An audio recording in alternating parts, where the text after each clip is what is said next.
Leander Voss stormed into the opening of the field tent, the canvas sighing like a tired creature, as the oil lamps flared to life and threw a pale, jittery halo over the rows of wooden benches. The bag at his shoulder rattled with each stride, a metal chorus that kept time with the distant thunder of guns.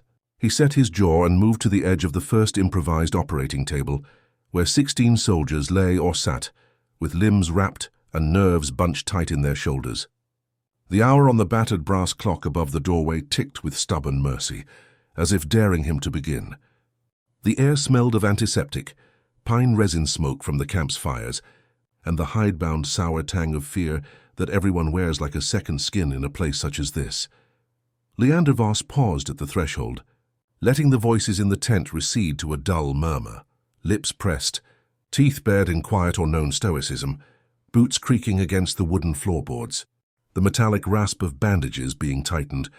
He weighed the scene with the surgeon's calm that comes from years of staring at the boundary where life spills into not life, where every inch cut away is a line drawn on a map that cannot be redrawn. He looked at the clock, then at the 20 feet of battlefield field hospital before him. The clock's second hand flicked, and with a practiced breath he began the hour that would etch itself into memory as the time he amputated the legs of 16 soldiers, all conscious, all aware, all waiting for the edge of a decision. The first patient's name did not matter to him. What mattered was the moment's accuracy, the quiet surgical kiss of steel meeting flesh, the ritual that turns a man whole in a new, brutal form, or leaves him broken in 2 different ways. The assistant, a wiry man named Jeremiah who wore a canvas apron that had seen better days, and you could smell the grind of coffee and old leather on him, gave a brisk nod. He whispered, not to be overheard by the men on the benches, but loud enough to be heard by the doctor. "The hour begins, doctor." Leander did not reply with talk. He did not stand on ceremony. He only spoke when the room demanded it, and the room demanded it now with a quiet, tremulous hush that told him more than any sound could. The moment had arrived, and the decisions would be made in the metal and the nerves, not in promises. 14 more to go after this, he said to the room, loud enough for the nearest soldier to hear, but not so loud the tent's far corners would hear his doubt. He bent to the first patient, who was conscious, who looked up at him with eyes that did not blink as fast as the fear did. A brave window, the kind you see on a stubborn boy who pretends indifference to the world's weather, but inside is a storm. The first man spoke, staggered breath, a quick bite of a smile that did not reach his eyes. "Doc, I've a wife and 3 kids. Don't let me die with my leg on the wrong side of the line." A gloved hand steadied the man's wrist. A nurse whispered to him, "Steady now, son. We'll begin." "Time is pain," Leander said, almost to himself and then to the room. "Let us begin."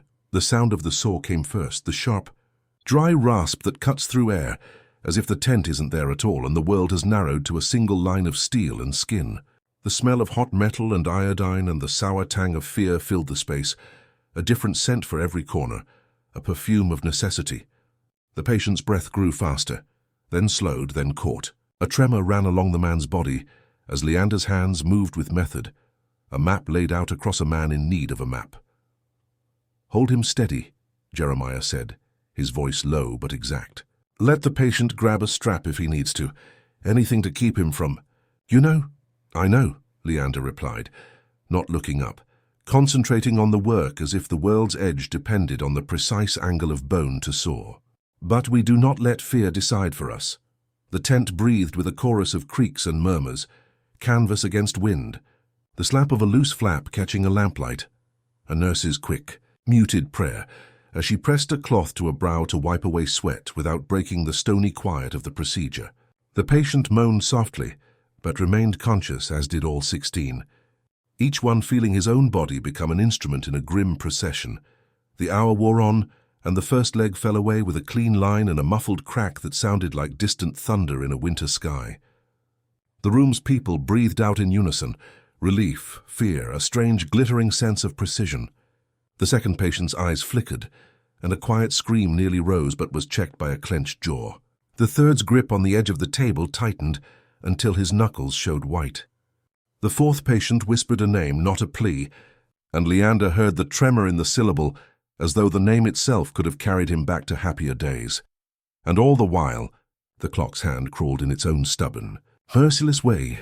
"Case 5, a nurse whispered after a moment, counting under her breath. "You've got this, Doctor." "We will not be done with this hour until we are finished with the last case," Leander told her, but his eyes did not rise from the patient. "Proceed." The surgeries moved in a cadence, saw to blade, clamp to suture, breath to coil of thought. Each patient's leg was examined, then removed with a winded efficiency that came from the habit of years and the necessity of a war that would not wait for compassion. The men were conscious throughout. There was no general anesthesia to spare them best when most needed. Anesthesia was for pain's sake, not for fear's sake, and fear in a battlefield tent can be a patient of its own. The 5th man did not utter a sound after the initial cry. The 6th did, a strangled sound that turned into a sob as the leg parted from the body and fell to a steel tray with a dull, natural thud. The 7th's eyes rolled faintly, and he steadied himself by gripping the edge of the table, as if to anchor himself back into the world with a force of will that could, by sheer stubbornness, keep the mind from drifting away. Leander spoke rarely in the throes of the hour. When he did, his words were stripped of poetry and lace. They were precise, practical, almost devoid of mercy, yet not without a cold clinical care for the man whose life hung by a thread he was willing to cut. "Do not look away," he told a patient between breaths. "If you have to close your eyes, do it for a moment, and open them on the next, not on the last. It will end sooner that way." The soldier's reply was a small, stubborn grunt, half a laugh, half a groan. Then he focused again, as if the act of looking could grant him survival. Nurse Myrn, a sturdy woman with a memory for names and an ability to keep a patient's mind from wandering into the blank void of what is to come, stayed close. She leaned into Leander's ear when a room full of bodies insisted on whispering to itself, asking questions the doctor could not answer. "Sir, is there anything you can tell them to ease their minds?" she asked, voice almost a murmur, but not quite. "Anything at all." Leander paused, wiped his gloves on a clean cloth and chiseled away at a thought that did not feel like a thought, but more like a duty he did not want to bear. "Tell them the truth," he finally said softly. "Tell them what we are doing and why. The truth is sometimes the best anesthetic we have." She nodded, as if this was the simplest rule in the world, and spoke to the nearest man in a voice that could be heard over the drills and drums outside. "Lads, listen. You are not being abandoned. You are being measured for a future that may not look like the one you planned.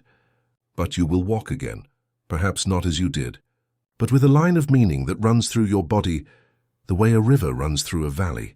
The men who stand with you are your brothers in all but name, and we are with you tonight, in every breath." Her words hung in the air like a warm smoke, a feint, a balm of sorts, and the men found a way to steady themselves. The 8th patient's voice broke through in a whisper that sounded almost like a song. "If a man could sing with his throat hoarse and his lungs pressed by pain, if I have to lose my leg, I'll still fight," he said, though his mouth did not form a smile. "I'll fight for what comes after." Leander's own voice came, a clipped whisper in response to the vow. "Then fight for your future," he said, though he knew there was no honor left in any future where you could be asked to lose your legs for a cause that had taken too many from you already. The 9th and 10th patients were not silent, though they kept to modest, contained sounds, the soft rasp of breath, a catch in the chest, a tiny cry of pain that the body fought to suppress. The 11th patient's eyes found Leander's, and in them Leander did not see a man doomed, but a man who would bear the scar of this hour for the rest of his days.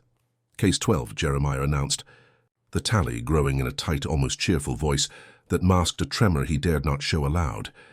"We're halfway through." 16, Leander corrected, not out loud, but with a mental tally he kept as sure as the clock kept time. They would be done. They would all be done. He did not allow any other thought to take root. The 15th and 16th were the louder, the ones that tested the tent's stamina and the surgeon's nerve. The last patient's leg came away with a decisive, almost grateful sigh from someone in the back who did not want to see what was next, but knew it was already there.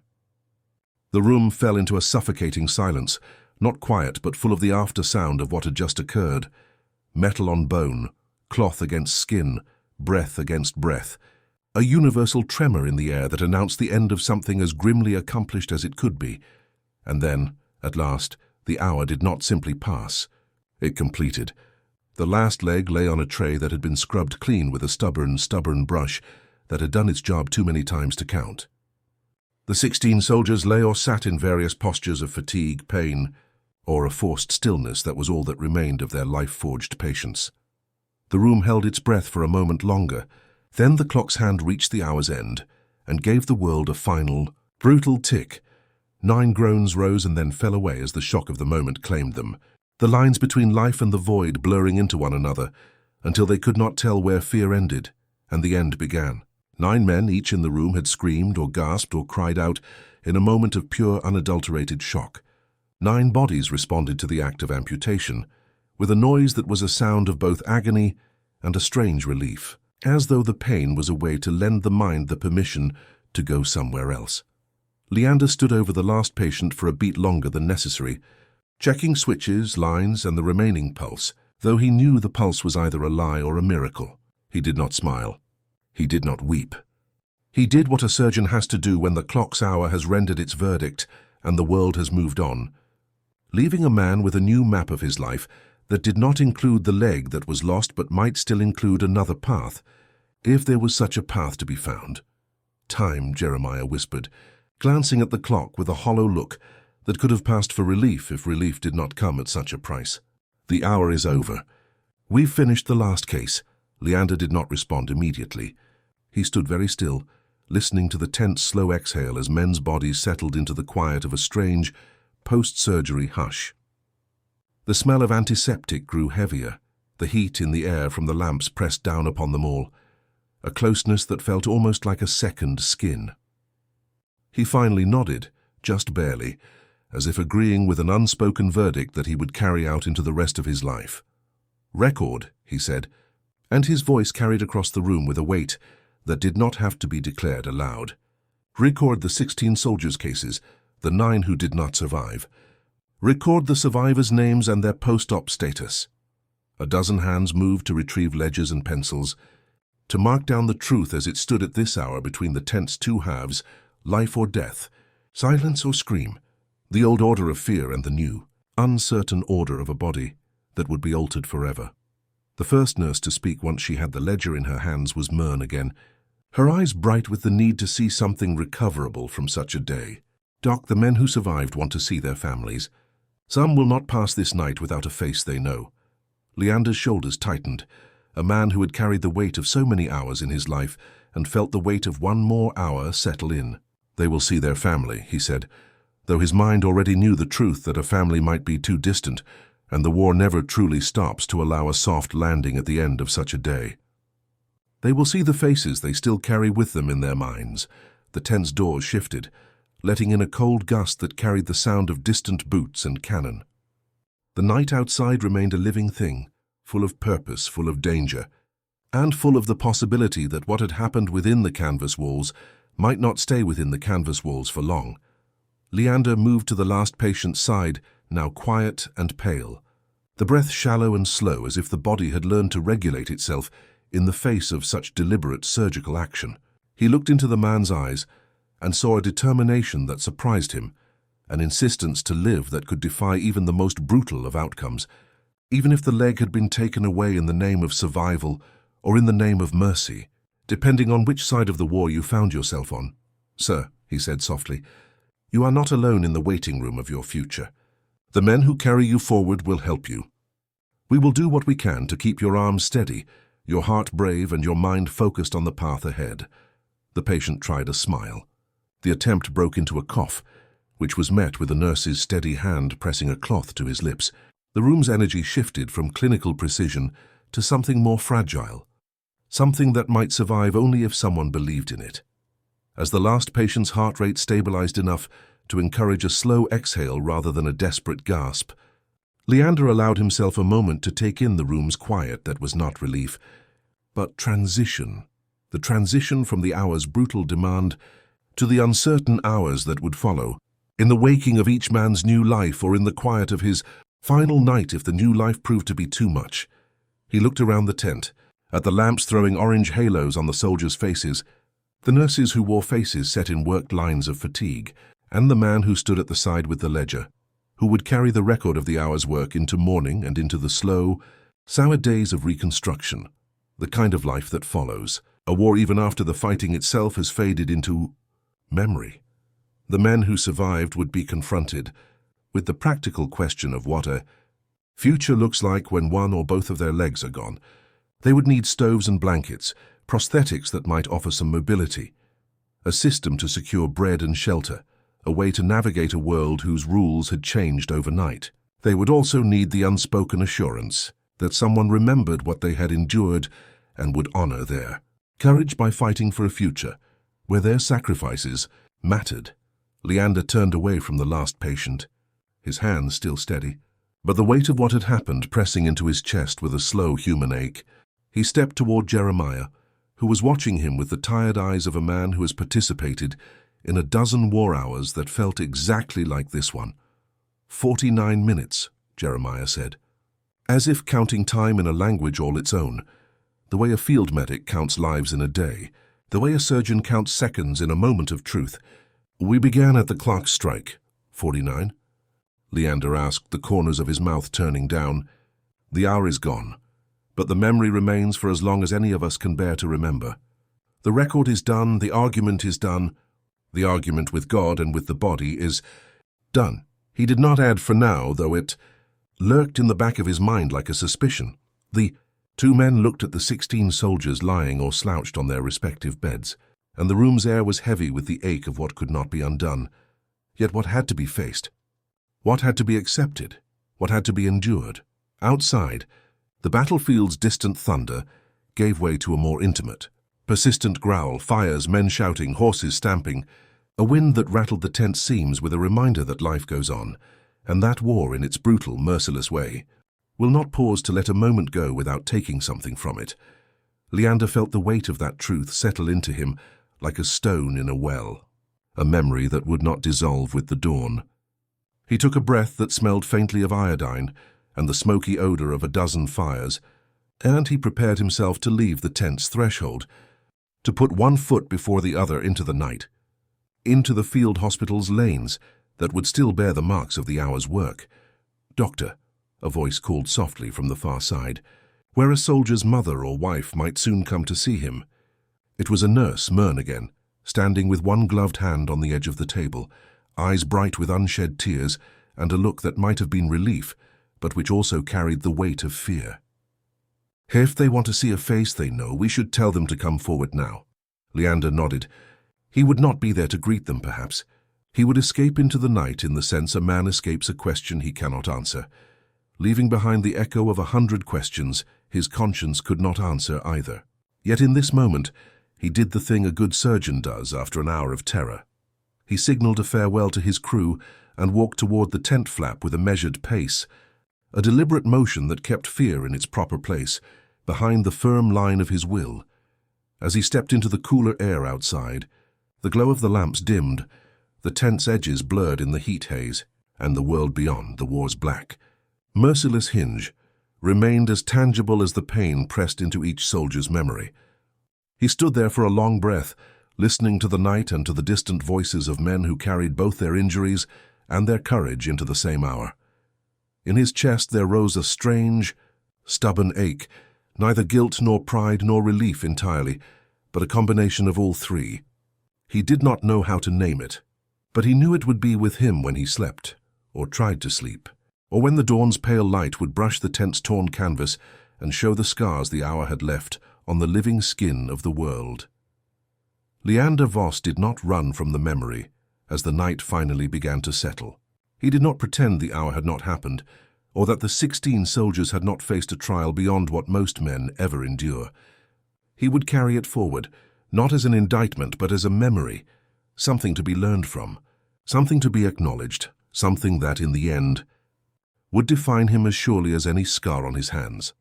The hour ended not with reconciliation, but with a choice, that life would go on for some and end for others, that the war would still demand the courage to live in a world where loss is always a possibility, and that through it all, there would be doctors who chose to stand at the edge of pain and do what must be done. The dawn would bring a new set of questions about ethics, about the limits of medicine, about the line between mercy and madness. But for now the night held its breath, and Leander walked into it with a slow, deliberate stride, the weight of the hour behind him, and the future pressed ahead before him.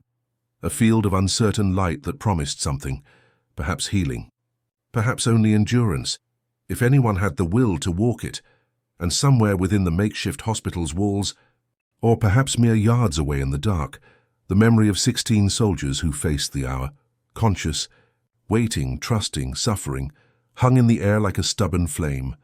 9 of them had cried out in shock during the surgery. The rest would bear the scars of the day in different ways, some in silence and some in small scenes that would show up later, as time turned their bodies into testimonies of what a war will demand. Leander did not turn back to look at the men whose fate the hour had sealed. He moved on, toward a route that might lead him to a quiet coffee, a moment of rest, a path into the night where he might try to forget, and yet remember, always remember, the hour in which he faced a decision with consequences that refused to stay hidden in the tents and the maps of war. The memory would keep him, but so would the hope that, in the long arc of history, such choices might be weighed with courage, mercy, and the stubborn truth that sometimes the only way to save a life is to take a life, or to take nothing, and let the future decide what must be done. And in the long, ragged hours that followed, outside the tent, under a dark sky shot through with stars and smoke, the world kept spinning. The clock's hour would become a mark by which men measured their own lives, and Leander Voss would carry the weight of the hour with him into the days that followed, into the fields, into the clinics, into the quiet rooms where the memory of those 16 soldiers would reside, not just as a record of a brutal hour, but as a story of endurance, of fear-faced and of a will to continue, even as the body changes and the world remains at war. In the end, the hour did not lie. It stood fast, a cruel, undeniable truth. The hour was the hour.